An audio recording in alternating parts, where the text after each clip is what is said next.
제가 설교할 때 제 설교 주제의 대부분이 예수 그리스도, 하나님의 말씀, 그리고 성령, 교회, 그리고 복음을 전하는 전도, 선교, 그리고 교회 성도들이 하나됨을 힘쓰는 일, 거의 저희 설교 주제의 초점이 거의 그렇습니다. 이렇게도 말하고 저렇게도 말하지만 그러나 거의 대부분의 얘기들이 그 이상의 범위를 벗어나지 않습니다. 제가 성령에 대해서 계속해서 얘기하는 것은 성령 충만이 성도들에게 있어서 너무 중요하기 때문에 그래요. 신앙생활하는 우리가 성령 충만한 것은 모든 성도들에게 필수사항이에요. 성령 충만은 성도들의 필수사항이다. 사명을 감당하는 사람들에게 성령 충만은 필수사항이에요. 성령 충만하지 아니하면 온전한 신앙생활이 불가능해요. 제가 이때 온전한 신앙생활이란 말은 교회 오는 것을 얘기하는 게 아니에요. 성경을 보는 것을 얘기하는 게 아니에요. 헌금 생활을 하느냐 안 하느냐 하는 얘기를 하는 게 아니에요. 온전히 하나님의 뜻과 하나님의 마음에 붙들려서 믿음 생활하는 것은요, 성령이 아니고는 불가능합니다. 그래서 성령에 대해서 강조하고 얘기하는 것은 머리로 알라는 얘기가 아니라 그 성령님을 가슴에 모시고 성령님의 은혜 속에 그렇게 신앙생활하라고, 그리고 저도 그렇게 해야 되기 때문에 강조하는 것입니다. 성령 충만은 모든 그리스도인들이 가져야 될 필수사항이에요. 그리스도인은 성령 충만한 사람, 예수 그리스도를 믿는 사람은 성령 충만한 사람이에요. 오늘 본문은 예수님께서 모든 인류의 죄를 대신 짊어지시고 십자가에서 죽으시고 그리고 부활하신 이후에 제자들에게 나타나서 하신 말씀이에요. 부활하신 주님이 그리고 하늘로 승천하여 가시기 전에 제자들에게 얼마나 할 말이 많았겠어요. 그런데 그 주님께서 제자들에게 이 말씀을 하신 거예요. 또 이르시되, 다시 주님께서 말씀하시는 거예요. 그리스도가 고난을 받고 제3일에 죽었다가 살아나고 그리고 그 예수님의 이름으로 제사함을 받는, 그래서 모든 사람들이 예수님을 믿고 회개하는 운동이 예루살렘으로부터 시작해서 온 민족에게 전파될 것인데 너희 제자들이 그 일의 증인이라는 거예요. 너희가 그 일을 감당해야 될 사람들이라는 거예요. 제자들만 감당하는 게 아니라 저도 그렇고 여러분도 그렇고 감당해야 될 사람입니다. 그렇기 때문에 그들에게 뭘 말했냐면 49절에서 내가 내 아버지께서 약속하신 것을 너희에게 보낼 거다. 너희는 위로부터 능력으로 입혀질 때까지 예루살렘을 떠나지 마라 라고 하신 말씀이 오늘 성경의 본문의 말씀인 것입니다. 예수님은 제자들이 복음의 사명을 감당하려면 반드시 갖춰야 될 것이 있었다는 것입니다. 그래서 그것을 아주 진짜 단호하게 말씀하세요. 이 말씀은 죽으셨다가 부활하신 살아계신 주님이 하신 말씀이에요. 그러므로 성령 충만하지 않고 복음을 전하는 것은 매우 무모한 것입니다. 너희는 위로부터 능력으로 입혀질 때까지 이 성에 머물러라. 주님이 말씀하셨어요. 성령 충만하지 않은 상태에서 교회를 세우고 성령 충만하지 않은 상태에서 주님 사역을 하는 것은 매우 주제넘는 일이라는 것입니다. 누가복음 24장 49절에서 제자들에게 사명을 감당하려면 위로부터 능력으로 부어질 때까지 기다리라고 말씀하셨어요. 그런데 여기에서만 말씀하신 게 아니라 누가복음 24장 49절에서만 말씀한 게 아니라 사도행전 1장 4절 5절에서도 이 말씀을 또 하셔요. 사도와 함께 모이사 그들에게 분부하여 이르시되 예루살렘을 떠나지 말고 내게서 들은 바 아버지께서 약속하신 것을 기다리라. 그 약속이 무엇인지를 5절에서 말씀합니다. 요한은 물로 침례를 베풀었거니와 너희는 몇 날이 못되어 성령으로 침례를 받을 것이다. 약속하신 것이 성령 침례인 것을 말씀하세요. 할렐루야. 이것은 다시 말하면 성령을 받으라는 거예요. 따라해 봅시다. 성령을 받으라. 주님의 말씀이에요. 성령을 받으라. 이것은 주님의 말씀이에요. 이것을 또 사도행전 1장 8절에서도 말씀하십니다. 오직 성령이 너에게 임하시면, 그래서 성령이 임하시면 예루살렘과 사마리아와 땅끝까지 이르러 증인이 될 수 있다는 거예요. 증인은 성령 받고 권능이 임한 사람이 증인될 수 있다는 거예요. 사랑하는 성도 여러분, 복음을 전하는 사람의 조건, 1번의 조건이 뭐냐면 성령 충만이에요. 온전한 신앙생활을 잘하기 위한 사람의 첫 번째 조건이 성령 충만이에요. 이 말씀을 누구에게 하셨습니까? 오늘 제자들에게 하신 거예요. 누가 하셨습니까? 부활하신 예수님이 하셨습니다. 누구에게 하셨습니까? 오늘 우리에게 하십니다. 그리고 앞으로 예수님을 믿을 사람들에게 하시는 말씀입니다. 아멘. 제자들은요, 복음을 증거할 사람으로 준비가 되어 있는 사람들이에요. 제자들을 부른 사람이 누구예요? 예수님이죠. 3년 넘게 예수님과 동거동락을 했어요. 먹고 자고 함께 했어요.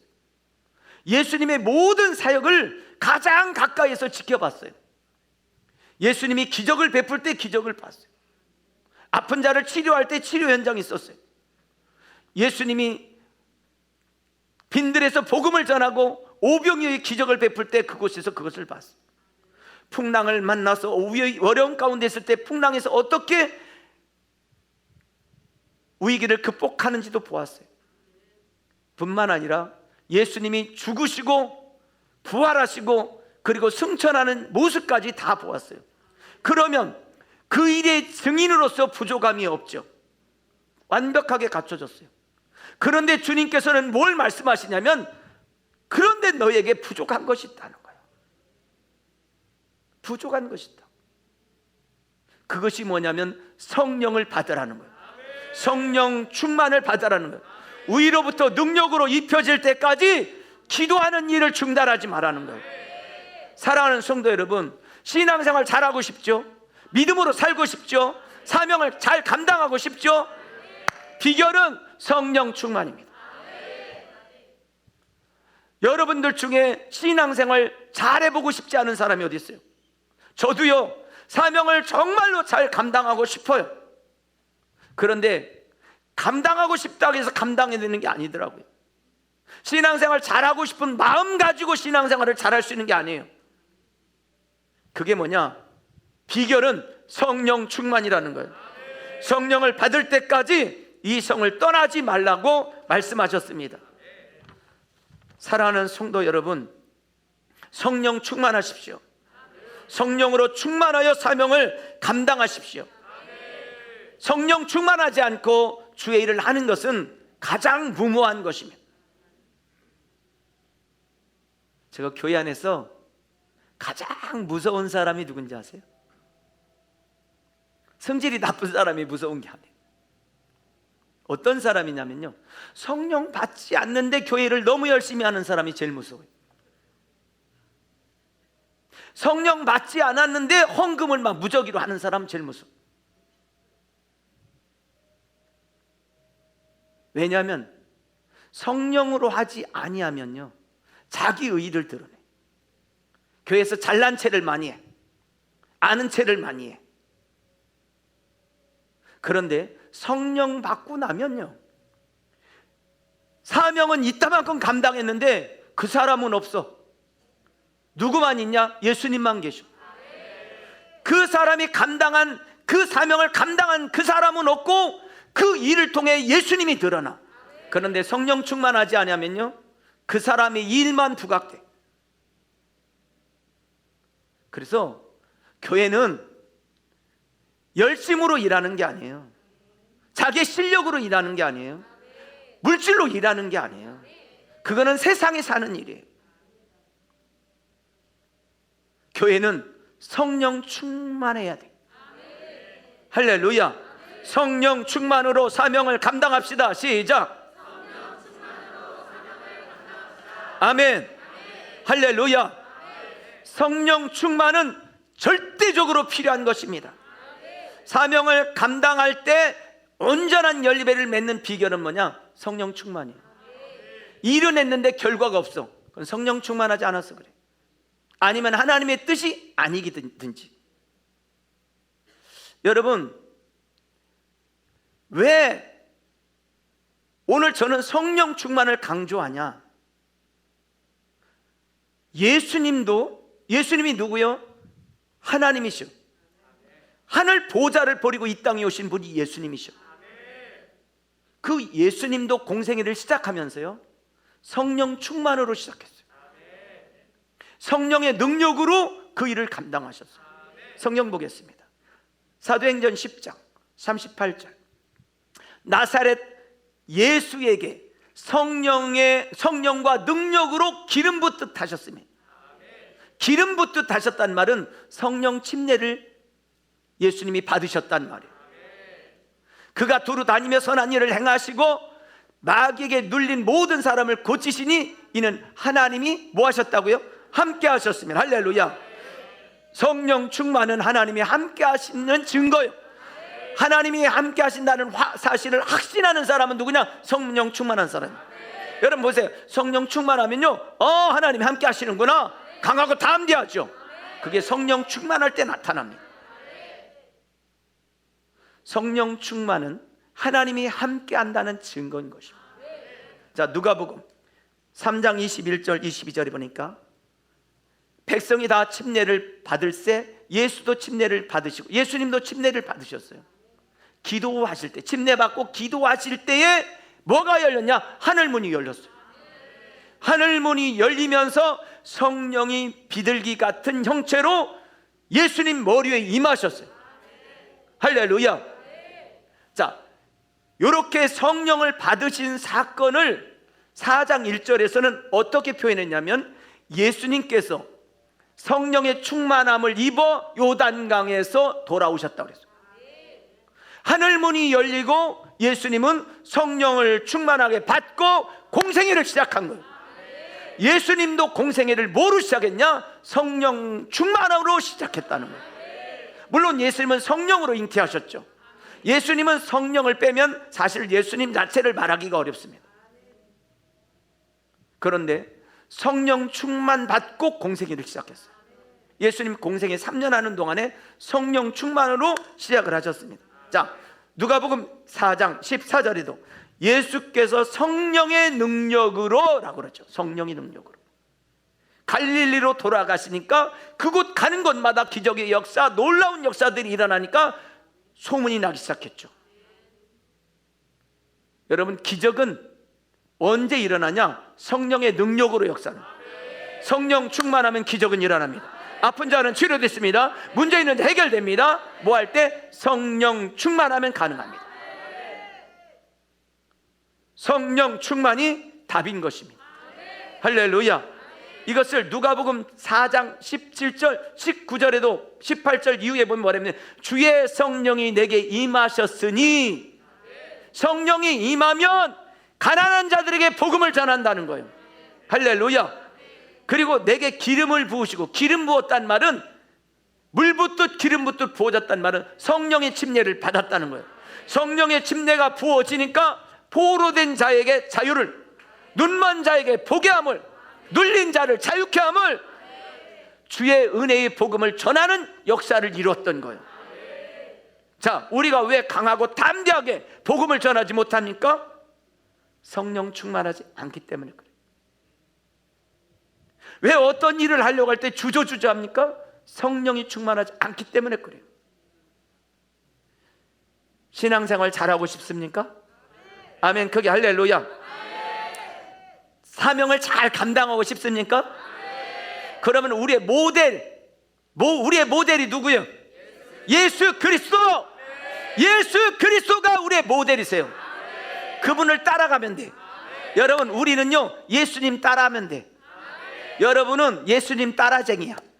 나는 예수님 따라쟁이다. 시작. 예수님만 따라가시면 돼. 그런데 베드로전서 2장 21절에 보니까 이를 위하여 너희가 부르심을 받았으니 그리스도도 너희를 위하여 고난을 받으사 너희에게 본을 끼쳐. 이 말은 모델이란 말이에요. 우리의 모델이 누구예요? 예수님. 할렐루야. 여러분, 우리의 진짜 원본 모델은 예수님이세요. 본을 끼쳐. 그 자취를 뭐라고 해요? 따라오게. 예수 따라가며. 할렐루야. 여러분, 예수 따라가며 복음 전하는 사람. 우리가 왜 복음을 전합니까? 예수님 따라하는 거예요. 그게 예수님이 기도하셨으니까 우리도 기도하는 거예요. 예수님이 말씀을 전하셨으니까 우리도 전하는 거예요. 예수님이 섬겼으니까 우리도 섬기는 거예요. 또 한 가지, 예수님이 성령 충만을 받았으니까 우리도 받는 거예요. 여러분, 능력의 주님 예수님도 성령 충만 받고 사명을 감당했다면 제자들도, 우리들도, 다음 세대들도 성령 받고 믿음 생활하고 성령 받고 사명 감당해야 되는 거예요. 그래서 제자들에게 말씀하신 거예요. 너희는 위로부터 능력으로 입혀질 때까지 이 성에 있으라. 그리고 나가서 증인이 되라는 거예요. 할렐루야. 여러분, 주님이 성령 충만을 받으시고 공생애를 시작했다면, 그리고 제자들도 그랬다면 우리는 성령 충만 받지 않고는 아무것도 할 수 없는 거예요. 예수님의 제자들이 성령 충만하지 않았을 때 어떻게 했습니까? 3년 동안 예수님 따라다녔지만 예수님 십자가에서 돌아가실 때 뿔뿔이 다 흩어졌어요. 다 도망갔어요. 그런데 마가의 다락방에서 성령 받고 난 이후에 그들의 삶은 완전히 달라져 버려요. 여러분, 예수님 믿는 사람이 아니라, 예수 그리스도를 구주로 믿는 사람이 아니라 성령 충만한 사람이 되기를 바라요. 성령 충만한 사람. 할렐루야.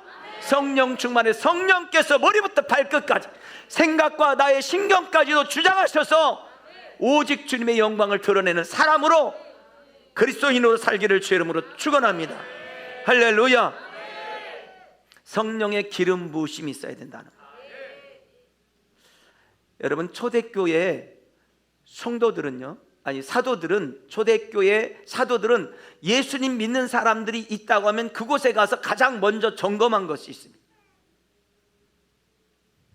그것이 사도행전 8장에 나옵니다. 예루살렘에 있는 사도들이 사마리아도 하나님의 말씀을 받았다함을 듣고 베드로와 요한을 보냅니다. 그들이 내려가서 그들을 위해 성령 받기를 기도하니 이는 아직 한 사람에게도 성령을 내리신 일이 없고 오직 주 예수 이름으로 침례만 받을 뿐이라. 예수님을 믿었어요. 그런데 성령을 받은 적이 없는 거예요. 오늘 여러분들 중에 그런 사람이 있을 거예요. 나는 예수님 믿어. 그런데 성령의 충만함을 받은 적이 없는 분이 있을 수 있어요. 예수님 믿게 하는 그 성령 말고, 감동을 받게 하는 성령 말고, 내 안에 내주하셔서 나의 삶을 붙들고 이끌어가는 그 성령 충만이 필요하다는 거죠. 그래서 제자들이 사마리아 성에 예수님 믿는 사람이 있대. 가서 보니까 너희가 믿을 때 성령 받았냐? 받지 않았다. 그러니까 성령 받게 하는 거예요. 이 일을 여기 사마리아에서만 한 게 아니라 에베소서에서도 했어요. 자, 성경 19장에 보면 19장 1절, 2절에 3절 그 위에 보면 아볼로가 고린도에 있을 때에 바울이 윗지방으로 다녀 에베소에 와서 어떤 제자들을 만나. 누구를 만났다고요? 12제자가 아닌 예수님을 믿고 예수님의 사명을 감당하는 사람들을 만났다는 거예요. 자, 이르되 너희가 믿을 때 성령을 받았느냐? 우리는 성령의 계심도 듣지도 못했다는 거예요. 처음 들었다는 거예요. 그러니까 바울이 그들에게 가서 묻죠. 너희가 그럼 무슨 침례를 받았냐? 우린 요한의 침례밖에 받지 않았습니다. 그러니까 예수 그리스도 이름으로 침례를 베풀고 그들을 위해서 기도하니까 그들이 성령을 받게 되고 예언을 하고 방언도 했다고 성경은 얘기하는 거예요. 그래서 여러분, 예수님을 믿는 것은요, 진짜 믿는 것은 성령 받아야 되는 거예요.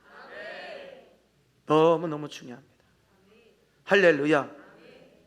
예수 그리스도를 믿는 믿음의 사람들, 믿음으로 정말로 신앙생활 바르게 하고 싶은 사람들, 필수 요건은 성령 충만이에요. 할렐루야. 교회 안의 모든 사역자들, 교사들, 직분자들, 이분들이 가장 중요하게 여겨야 될 첫 번째 조건, 그것은 성령 충만이에요. 따라서 성령 충만. 할렐루야. 아멘. 성령 충만이에요. 너희는 위로부터 능력으로 입혀질 때까지 이성에 있으라고 말한 것은 성령 충만을 받으라고 말하는 것입니다. 성령 충만 받지 않았습니까? 그렇다면 교회에서 하는 일들을 내려놓으셔야 돼요. 그리고 성령 충만을 먼저 받도록 기도하셔야 돼요. 위로부터 능력으로 입혀지는 그 성령 충만을 위해서 기도하셔야 됩니다. 할렐루야. 성령 충만하지 않고 믿음 생활하고 성령 충만하지 않고 사명을 감당하는 것은 마치 손으로 땅을 파는 것과 똑같아요. 그러나 성령 받고 난 후에 충만함은 마치 포크레인으로 일하는 것과 똑같은 거예요. 완전히 다른 거예요. 할렐루야. 오늘 여러분에게 성령 충만한 은혜가 부어지기를 주의 이름으로 축원합니다. 성령 충만은 예수님의 제자들 뿐만 아니라 모든 그리스도인들이 받아야 될 것이에요. 성경에 있습니까? 예, 성경에 있습니다. 자, 사도행전 2장 38절 이후에 보면 베드로가 이르되 너희가 회개하여 각각 예수 이름으로 침례를 받고 죄 사함을 받으라. 그리하면 성령의 선물을 받으리니 라고 말하면서 39절에 이렇게 말합니다. 이 약속은 너희와 제자들이에요. 너희 자녀와 너희 자손들과 모든 먼데 사람 곧 주 예수 주 우리 하나님이 얼마든지 부르시는 자들에게 하신 것이니라. 이 말은 뭐예요? 제자들도 받고 제자들 자녀들도 받고 그리고 예수 앞으로 믿을 사람들도 약속하신 성령은 꼭 받아야 된다. 할렐루야. 성령 충만은 그러면 한 번만 받으면 되냐? 내가 성령 충만 한 번만 받으면 되냐? 그렇지 않아요. 지속적으로 받아야 돼. 계속 받아야 돼. 할렐루야. 여러분, 오늘 밥 먹은 거 가지고 여러분 평생 살 수 있습니까? 불가능해. 매일매일 먹어야 돼. 그것처럼 성령 충만은 오늘 충만한 것 가지고 내일 사명을 감당할 수 있는 게 아니에요. 간혹 보면 정말 한 시대에 귀하게 쓰임받던 그런 분들이 있죠. 그런데 지금은 아니야. 그 이유는 딱 하나예요. 성령 충만이었기 때문에, 성령이 소멸되어 있기 때문에 그래.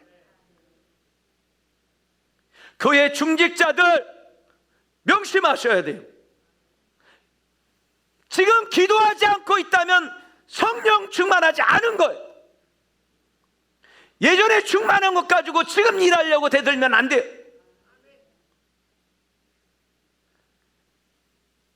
충만함은 그때 충만함으로 그 일을 했다면 지금 충만함으로 이 일을 하는 거예요. 충만함이 계속되도록 깨어있기를 주의 이름으로 축원합니다.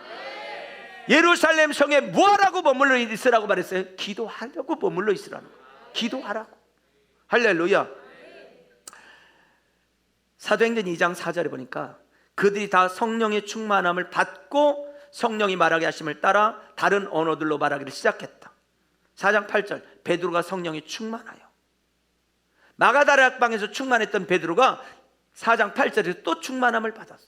자, 4장 31절 빌기를 다음에 모인 곳이 진동하던 무리가 다 성령에 충만하여 담대하게 하나님의 말씀을 전합니다. 사명을 감당하는 사람들의 필수 조건, 성령 충만입니다. 여러분, 우리의 힘으로는요, 신앙생활도 그렇고 사명도 감당하는 것이 쉽지 않습니다. 성령 충만이. 할렐루야. 오늘 성령 충만은 한 번 받으면 되는 게 아니라 지속적으로 받아야 된다. 아멘. 성령 충만을 위해서 기도하시기를 주의 이름으로 축원합니다. 성령 충만을 위해 하나님께 매달리시기를 주의 이름으로 축원합니다. 그래서요, 성령 충만하여 기도하는 사람 보세요. 은혜가 있어요. 성령 충만하여 찬양하는 사람 보세요. 은혜가 있어요. 성령 충만하여 섬기는 사람 보세요. 자기 얘기 하나 없어요. 주님이 주셔서 하는 겁니다. 주님이 시켜서 하는 겁니다. 그러나 성령 충만하지 않고 말만 따라하는 사람은 주님이 주셔서 하는 겁니다 하면서 내가 줬는데 이렇게 말합니다. 그리고 받는 사람이 벌써 압니다. 성령 충만하지 않은 것을 받는 사람이 알아요. 그러니까 언어를 따라한다고 충만한 게 아니에요. 충만해야 충만한 거예요. 좀 말이 이상하긴 한데 충만해야 충만한 거예요. 할렐루야. 충만하지 않고 섬기면요, 충만하지 않고 복음을 전하면요, 전도하러 나가서 시험 들고 싸우다 옵니다. 복음의 현장이 엉망진창이 됩니다. 사랑하는 성도 여러분, 충만하시기를 주의 이름으로 축원합니다. 제 말씀을 정리합니다. 여러분, 항상 충만함을 받으십시오. 매일매일 충만함으로 사십시오. 그를 위해 기도하십시오. 하루의 시작은 기도로 한다. 하루의 마감은 기도로 한다. 할렐루야. 오늘 예수님이 충만한 것처럼 여러분도 충만하시고, 제자들이 충만한 것처럼 여러분이 충만하시고, 저희 우리 세종센터교회가 성령 충만하기를 바랍니다. 우리 논산한빛교회가 성령 충만하기를 바랍니다. 할렐루야. 진짜 그리스도인은 성령 충만한 사람, 진짜 하나님의 사람은 성령의 사람이에요. 쉬지 말고 기도하셔서 충만함으로 믿음 생활도 잘하시고, 다른 사람들이 얼굴을 보기만 해도 은혜가 되기를 바랍니다. 옆 사람 한번 봐봐. 은혜가 되나? 은혜가 되죠. 그런데 성령 충만하지 않잖아요. 마귀로 충만하면 안 보고 싶어요. 여러분, 사람을 만나면 눈을 쳐다보고 얼굴을 쳐다봐야 되잖아요. 그죠? 저희 되게 이제 눈을 제가 보거든요. 눈깔이 아니라 눈을 봅니다. 이게 눈을 보는 이유는 눈에다가 다 써 있어요. 뭐라고 써 있냐면, 나 제자였음, 나 지금 충만함, 나 지금 살짝 시험 들려고 함, 뭐 등등 다 눈에 써 있어요. 어떤 사람은 글씨를 크게 쓰고 어떤 사람은 쬐끄맣게 써서 잘 안 보이기도 하지만 눈에 다 써 있어. 보이시죠? 여러분, 여러분의 자녀들을 보면 다 보이잖아. 그죠? 안 보여요? 보이잖아요. 똑같아. 자, 이번 한 주간도 여러분 평생에 예수님의 제자들처럼 마지막 순교하는 그날까지 충만함으로, 여러분, 그들이 어떻게 순교하며 죽을 수가 있었겠어요? 충만했기 때문에 그런 것이요. 충만함으로 승리하시는 우리 세종센터교회, 우리 논산한빛교회 되기를 주의 이름으로 축원합니다.